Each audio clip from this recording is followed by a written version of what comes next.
യേശുവേ നീ എന്നിൽ കനിയണമേ, യേശുവേ നീ എന്നിൽ അലിയണമേ, യേശുവേ നീ എന്നിൽ കനിയണമേ, യേശുവേ നീ എന്നിൽ അലിയണമേ.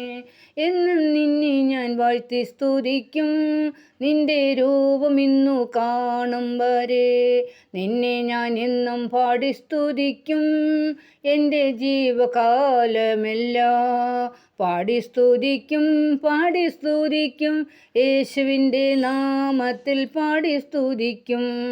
ആരും കാണാതെ കരഞ്ഞിടുമ്പോൾ അരുകിലണയുന്ന യേശുവുണ്ട്. നെഞ്ചുരുകി പ്രാർത്ഥിച്ചപ്പോൾ സങ്കടങ്ങൾ കേട്ടലിഞ്ഞു. യേശുവേ നീ എന്നിൽ കനിയണമേ, യേശുവേ നീ